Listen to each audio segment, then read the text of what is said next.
Hey guys, how's it going? Henry Mims here with the Spire Group at England Brokers. We're doing finding out the 321, show, showcasing the Space Coast here with Executive Cigar. I'm here with Tony. How you doing, buddy? I'm good. How are you doing? Yeah.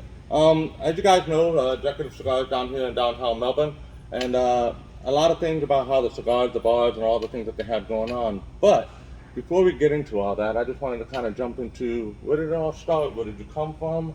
How did things happen? Loaded question, but we'll start. So, okay, this is Executive Cigar started probably just over 20 years ago. Okay. My father and I started this company. He was down in Florida. He had come to Florida to retire. Okay. So he started it, but I was involved from the beginning. But I lived in Wisconsin. I grew up in Wisconsin. So, Okay. I was still up there. When he started it, it started really more as a cigar club, more of a social thing, and there wasn't even a retail business. We didn't have a storefront. Okay.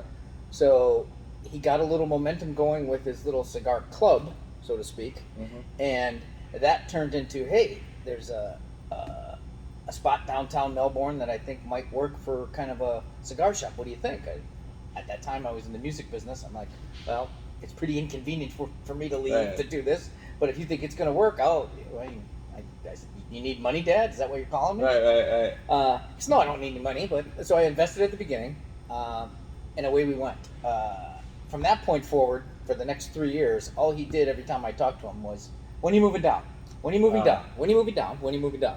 And at the beginning, I said, Dad, 9 customers a week doesn't warrant me moving down to leave what I'm doing now to come help you. Right. See what you can build it up to and see what happens.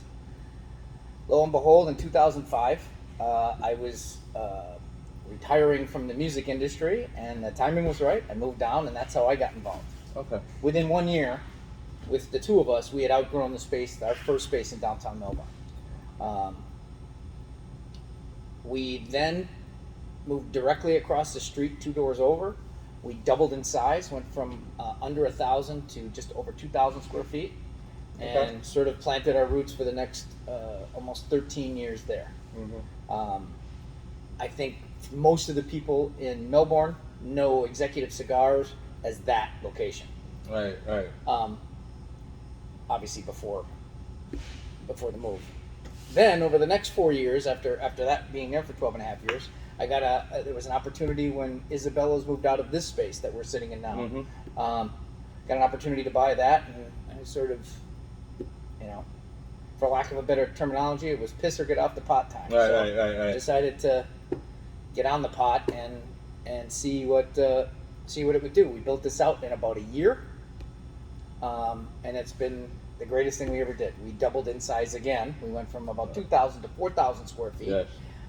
We've now added full liquor. We've got the most comfortable, luxurious, relaxing spot to have a cigar or drink, conversation, social activity in, I think, in Brevard County.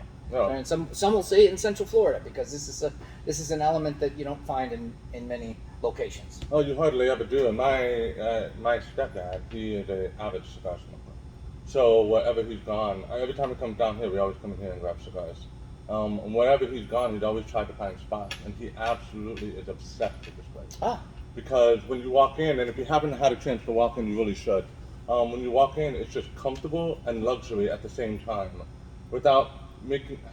It's like somebody could go to the beach and then come down here and be like, you know what, I'm gonna go get a cigar and a drink. They could walk in here and not feel out of place. If you're all suit and tie and you walk in here, you wouldn't feel out of place. Right. So it's funny you mention that, because when we had that year to build this space out with my good friend Brian Allenson, who was the designer that we had hired to help with the things that we weren't comfortable handling, because every cigar shop that I've been to, I shouldn't say every, most cigar shops get very man cavey. Yes.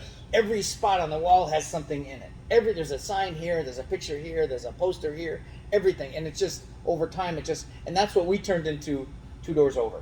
Okay. Over 12 years, if a rep brought in some sort of a tin sign, where can we put this? Let's put it here. Let's put this one here. And that's all it became. It's just overload. So getting the fresh palette and having Brian's eyes, and he gave it a spin which was much more upscale. But to what you said, It appeals to the beachgoer. It appeals to the businessman. It appeals to men. It appeals to women, which was the biggest thing I told to Brian. And I said, we need to make sure women feel comfortable, that they're not stuck in a man cave. Right. And many women come in here. They can have a cocktail, a martini, an old fashioned. They can sit and be left alone. Yeah. It's not, oh, there's a woman over here. Let's get there's 6 guys going over to attack. No, that's not the way it is here. This is, that's not what we wanted. And it's, you feel like you're sometimes in a really nice hotel lobby bar. You sometimes feel like it's a little Vegas-y. It could be in New York. So he really created that element. I just told him where I wanted stuff to go, and he said, we're going to do this feature here with the 2x4s. We're going to do an art wall here, and we're going to do the leather couches and the touch points. That was really Brian. He did a fantastic job. He really did. On a shoestring budget, by the way, because that's where we were with him. But he was worth every single penny that we paid him. So then let me ask you this. I know you touched on the feeling the inclusion with the men and the women, and also the different genres. The surfers and the businessmen and all this other stuff. Mm-hmm. One of the things that I find extremely, to touch on what you said, my mom came in here. Mm-hmm. And my mom she never wanted to go in the stepdad to go anywhere because it was always very man cave-ish, as you said. Mm-hmm. And when she came in here, she was like, "Oh, I like the colors here." And I was like, "Okay, Mom, there's more to this than that." Yeah. But so what is it okay, from the drinking perspective, you got the bar and stuff, right? Mm-hmm. So I know some of the bartenders that you have, and they're kind of like a staple here in downtown Melbourne. Mm-hmm. And I'm sure you're very grateful that they're here and the business that they bring and all the stuff that they do. What was it that you came to them with, or that maybe they came to you with, maybe with ideas that allowed them to, just so you know, whenever you come in here, it doesn't feel like anything's a setup. It doesn't feel like the bartenders, they have their own thing. They're talking to the customers, you see them off on the side, how are your kids, all this other stuff. What was it that allowed you guys to come together for both of you to be comfortable, rather than having to micromanage, I should say? You know what I mean?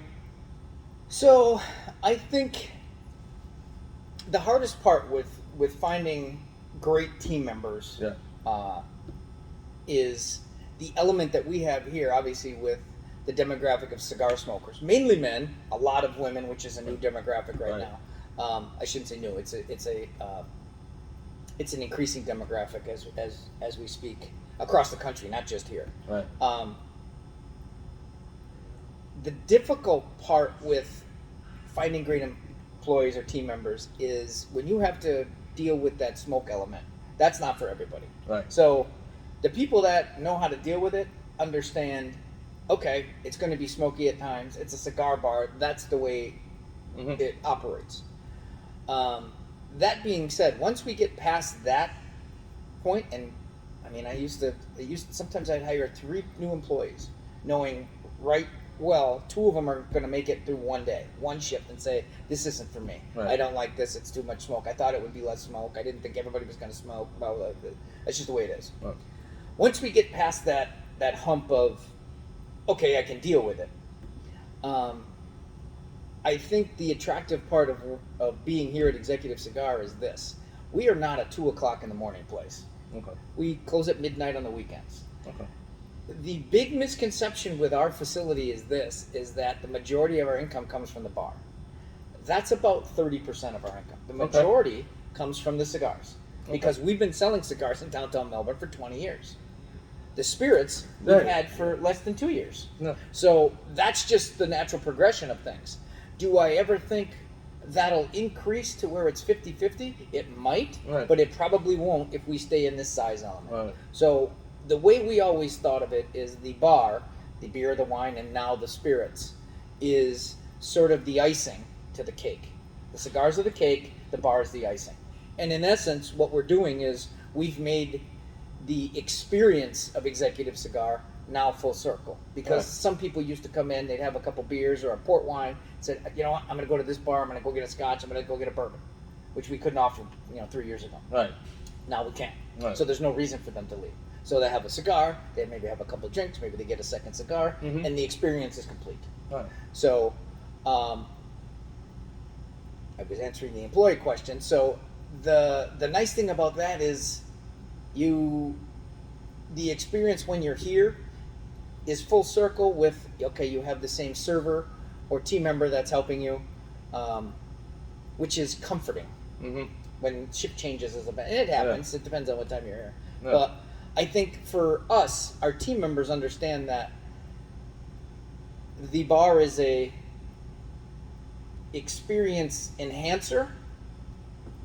There are a few people that come in just for the bar, but most people don't come here just to drink only because of the cigar smoke. If you don't want anything to do with cigars, it's not typically that. Which is why we're not open till 2, because that's one of the reasons. The other reason is, downtown Melbourne, there's a difference between an 11:30 drunk and a 1:30 drunk. And I don't want anything to do with the 1:30 drunks. I used to work at the Dome, and you walk out and they're like, okay, time to go home. Yeah, so that's a whole different element, which, especially being with the retail environment up front, we don't want to, there's too much glass, there's too much product, there's too much retail merchandise. That's not for somebody that's banged up at 1:30 in the morning. Right. It's a completely different element. Now, we've been incredibly lucky now that some people, when they come in, treat our servers and our team members so well that this has now become kind of, I don't want to say a super desirable job, but it's kind of become relatively desirable. Yeah. You can deal with the smoke. Yeah. That's a bonus because, like a restaurant, typically everybody gets tipped on the whole thing. Mm-hmm. Here, some people buy cigars and drinks and they tip on the whole thing. You don't have to, but a lot of people do. And when they get great service, they're more than happy to do so. Mm-hmm. So I know that was a long-winded question. Long-winded answers to get to that. No, it's perfect. Yeah. And you answered it perfectly. One of the things that I would like to point out though, for the new location, for those of you that don't know that you're watching this and like, hey, where did they go or where are they? It's right across the street from the Dove, and I also like how you picked the spot that's right down from where the parking garage is. Because all the way down there, you would have a nightmare of a parking job. Right. But even if you can't park on the street over here, the parking garage is right over there. It's funny you mentioned the physical location of it, because we've been in downtown Melbourne for, like I said, 20 years. Our first location was directly across the street, and the other one was 2 doors over. So we've been in this triangle for 20 years. I think this is one of the top 5 or 6 retail locations in downtown Melbourne. Oh yeah, you have the traffic coming right from the parking structure into a T. So you have to look both ways. When you're stopped there, you see us, you see Divas, which is another great location. Mm-hmm. This is one of the marquee sort of sought-after destinations spots because I think of the location within, and we're in the middle. Halfway between Tracks and Main Street. Halfway between the Dove and Mex. You're right there. Yeah, you really are. So now that you guys, I know you mentioned about how you've doubled and doubled and doubled. Mm-hmm. So are you guys looking to double again, or are you just gonna maybe find another location to kind of piggyback off of this one? Or I'll answer the first part philosophically. A good business person should always be looking to double the size of their business in any case. Now, in downtown Melbourne, the one thing, there are some space limitations. So we've looked elsewhere. And the second part of that is we do have a franchise program. Okay. And our good friends Tom and Erica used to work here. She's part owner with Tom. They're partners in our Sanford location, which is Executive Cigar Shop and Lounge, Sanford. Okay. So it is a true franchise. Oh, wow. Okay. Meaning independently owned, like McDonald's and Burger King. Sort of set up like a license agreement, but that was through us. I don't own any part of that. That's them. But it's the almost identical cigar selection as you find here. Okay. So it's kind of like in tandem, almost. It is. We call it sister shops. We call Melbourne the mothership, and Planet X or whatever you want to call it for Planet XYZ. Hopefully someday down the road. So yes, to answer your question, I'd love to open up more franchises. Right. I really get into I really love the training side of things because once you teach somebody how to sell and how to teach them about cigars and the ins and outs and what to look for in customers. That seems to be like that's probably the father in me. That's the sort of the fire that burns within, where it's like, oh wow, I can sell this to you, but if I teach them how to sell it to you, then it's sort of like it's sort of like it's like a coaching thing, I guess. So for those of you that are out there looking to try to see about getting into the business without having much knowledge, this would be a perfect setup. They could train you, they could help you out, and maybe you can open up something along those lines and franchise out. Absolutely. Oh, So that'd the be thing you'd have to do is find a location. That's the hardest part because, okay. you know, we're not opening up. You know, we have to agree that this is a viable location. Right. And, you know, and if there's a cigar shop here, we're not opening up here. That's not the way this business works. Right. There's sort of a, you know, You can't open up next door. an unwritten rule, correct? Yeah. Because you know, this is somebody's livelihood. That's somebody's livelihood. Right. So you want to be, you want to maintain that sort of that business decorum with people and the industry because that's sort of frowned upon if you know that's somebody else's It livelihood. is, yeah. So, okay, so if, let's pretend that I am brand new, I have never smoked a cigar in my life. Okay.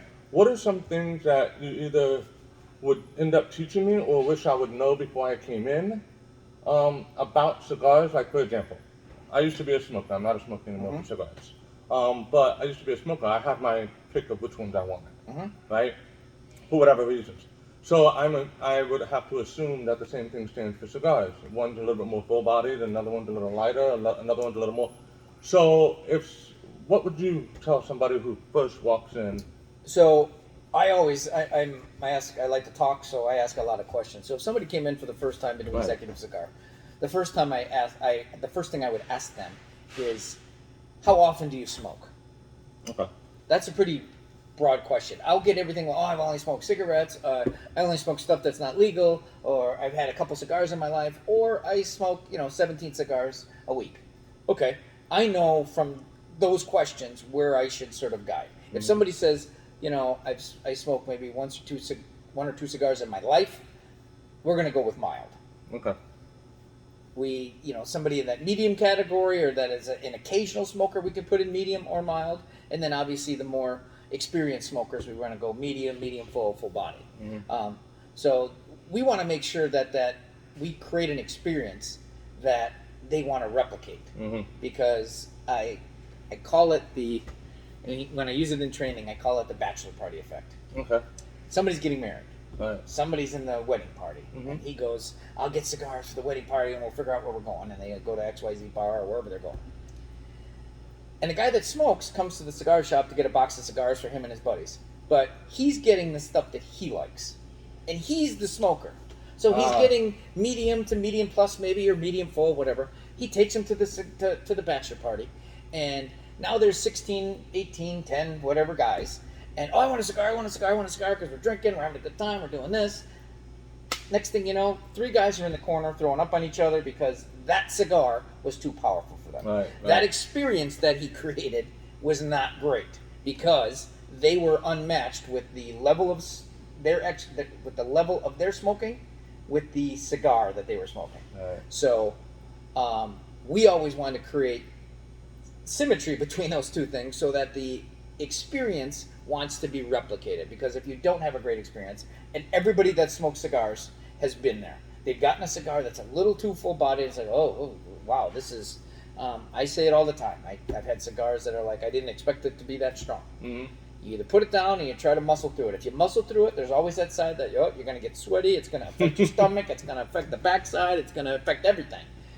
Not a great position to be in. Right. So rule number 1 is we want to ask some questions so they can create an experience that is enjoyable, and then we want to replicate that. Okay, if you enjoyed that one, now I've got a little bit of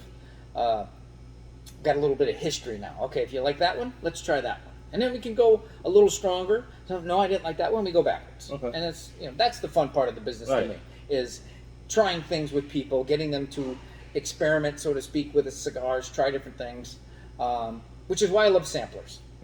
Samplers, you get 3, 4, 5 cigars in a pack, and it's a little bit of hit or miss. The dangerous part is if they take that sampler home and they pick the strongest one, that's gonna that may ruin the rest of them. But you want to start mild and work your way up. Right. So they come in and they see the cigars they want and they kind of smoking. Now, I've seen a lot of people, and I'll give you an example. My mom is from Cuba. And when she came over, and then a lot of the other family came over, and then as I got older, I remember this. Have you ever heard of things called core memories? One of my core memories is we used to live in Miami in Hialeah. Okay. And I had a Tio Manolo. and I never saw him without a cigar. He always had a cigar with a barberos and Right. just, hey, Neil, come here, just always. Mm-hmm. And I remember growing up, and one day, I was probably 9 or 10 years old, probably not even. And he gave me one to try, old man, whatever. He gave me one to try, and I was just like, yeah. And I told him, I said, I like it better when you smoke it. Right. There is something to be said though for the fragrance of it, not just the smoking of it. You know what I Right. mean? So when someone is starting off new, and they do go down the path, and they say, okay, this and this and this and this, what kind of things do you offer where people can be part of a crew, a club, or anything like that, where they can come and meet other people, Right. just to kind of hang out and have cigars and stuff like that, besides just coming in and coming to the bar? Right. So occasionally we will have some events in shop and Mhm. some off-site where we have done a cigar 101. Okay. So we look at all the aspects about the premium cigar side, how they're made, how they're processed, how they get from point A to point B, and how many touches there are to get from the seed to our shelf. Mm-hmm. I have done some, I don't want to say tutorials on how to smoke, but sort of just the XYZs of cigar smoking, little tips, little hacks, little things like that. Right. We have events in this location and in Sanford every single month. Okay. Now, some of them are the Fierce Fumera, so that's geared at our women's club. Mm-hmm. And then we'll have like sometimes cutting lights, where it's not a formal event. It's just sort of a cigar rep might be here offering a little special, like a 3-in-1 or something. Oh, and nice. Then we'll be featuring their line. And then sometimes we'll have a big event, like one of our favorites, Rocky Patel, when he comes, where we have to close off the parking lot. We put a big, an 80-foot tent back there. Right. We've got 80 people inside and 100 people outside, Oh, nice. because he's kind of a rock star in our industry, and that's what we have to do to house that many people for the Right. super popular events. Right. There are a few events that we do in store that are probably in between, but there's always something going on now, and honestly, that's what I love about this, is not when the bars, but when people come up and ask me questions. Right. And they say, listen, the difficult part is, this is very intimidating. When you walk into any cigar shop, if you don't know your way around that cigar shop, it's like, oh my God, there's a whole room over here that's got 5,000 cigars in it, and then there's 17 cabinets over here that have cigars in it, and this, I don't want to do. It's very intimidating. Right. So I love it when people come up to me and ask, and I will throw out tips every once in a while if I see somebody, but I sort of have to pull back sometimes, because nowadays everybody's a little too touchy about something. If I say something like, don't pull the cigar band off the cigar right away before you light it, because sometimes the glue that is attaching that band to itself, Mm-hmm. as you peel it, can sometimes rip the wrapper underneath. It'll make it peel. Right. So the tip is, smoke the cigar a third of the way, let the cigar warm up. That heat will melt that glue, and that will peel off without damaging the cigar. I never knew that. Right. That's just a little cigar life hack kind of There we thing. go. But you tell that to somebody. Yeah. I know. And then they peel it off anyway. Oh yeah, look, it ripped it. Right. Well, I was trying to tell you. So. See, I to touch on what you're saying, I always tell my kids all the time, you don't want to be the smartest person in the room. Because that's where you learn. That's where you understand. That's where the wisdom and the things that. Right. I'm not a wise man, but I'm wiser than I was last year. 2 ears, 1 mouth. Exactly. Listen twice as much as you talk. I mean, excited for this interview. So where do you guys see yourself going from here? I mean, when you ask the locals around here, and of course showcasing the space coast about the locals and the fanatical the fans that you have and stuff like that, and that's who I touch on all the time. Where do you see yourself going from here? So, I think, like we touched on before, I think those franchising opportunities, Right. To set somebody up and to know that, in 20, it's easy now to sit here and know the ins and outs of the cigar business, but in 20 years I've made tons of mistakes, and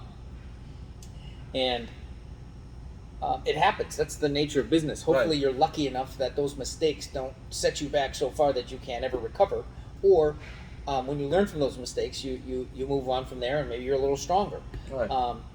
That's the element of this business that I really love is the fact that we've been able to bounce back a few times.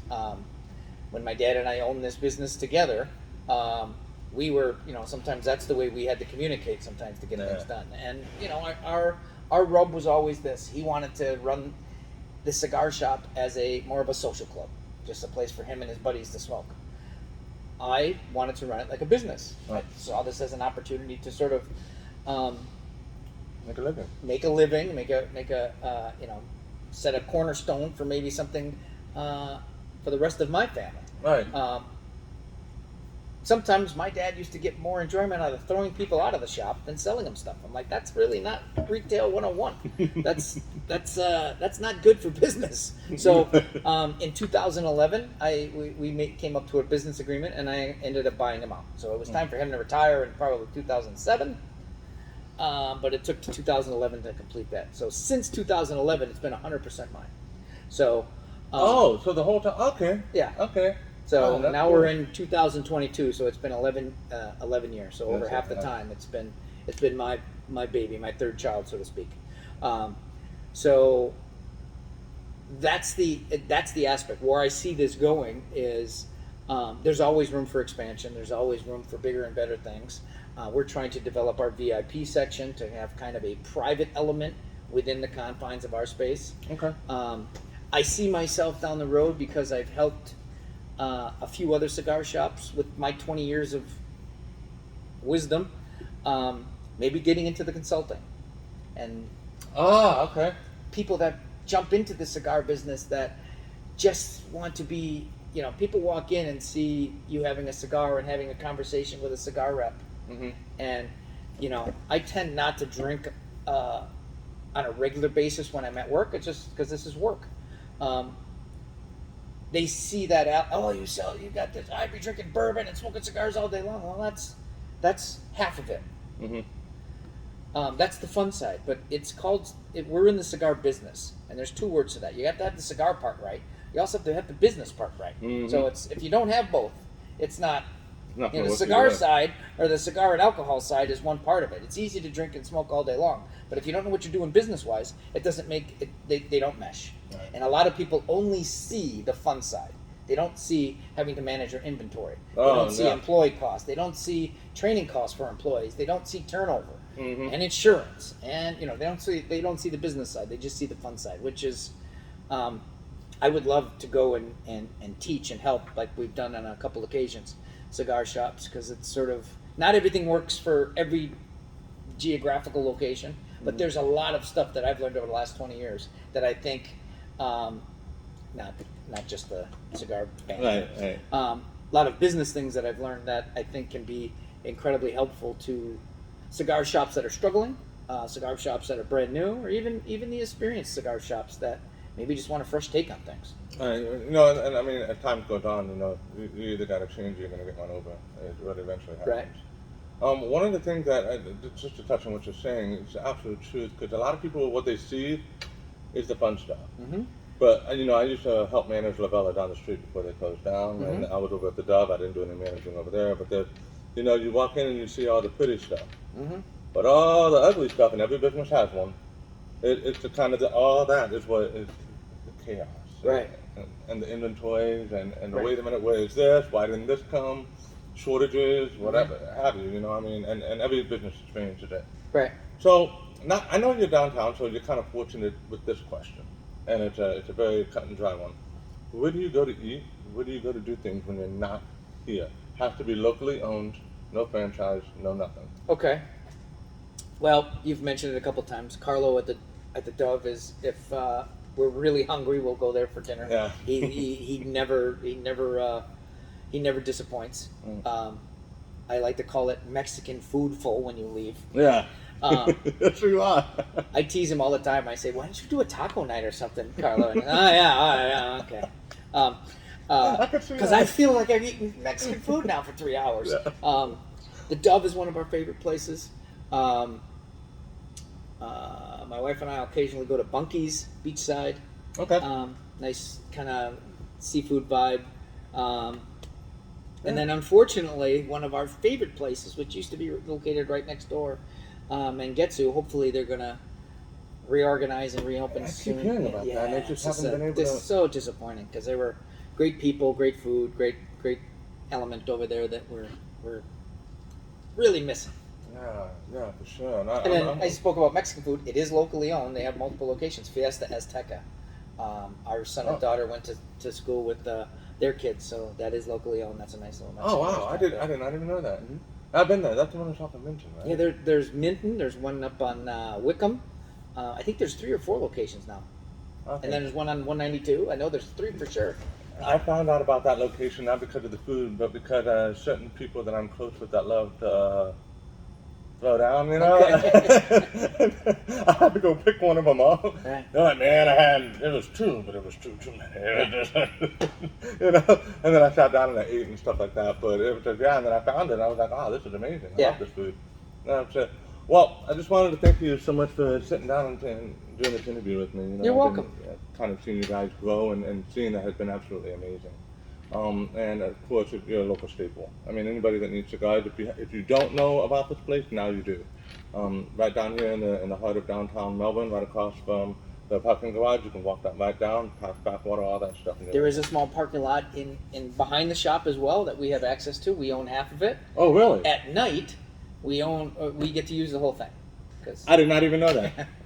So during the day, if the placard says Executive Cigar, if you're going to be in the shop, you can park there. So you just come around the corner and then come behind it? Correct. The back alley. Oh, I didn't even know that. But you have to I be in learned the 2 shop. things today. You got to be in the shop. It's a misconception. People think, oh, I shop at Executive Cigar, I'm going to park here and go to Meg's. If you're here, you can park there. Nice. That's what I like. That's a huge advantage, man. I didn't even know that. It really is. I mean, that was one of the reasons when the building became for sale, that half of a parking lot most of the time, and then on the weekends and at night we get the whole parking lot. Yeah. No, it's sometimes a pain in the ass to manage, but it is what it is. It's better to have it than not to have it. Yeah, especially in downtown Melbourne. Right. Because then you can also expand, like we were talking about earlier, when you put the 10 in the back, and I was kind of like, oh, correct. Now it makes sense to me. It's like, okay, wait a minute. It makes a whole lot more sense now. Yeah.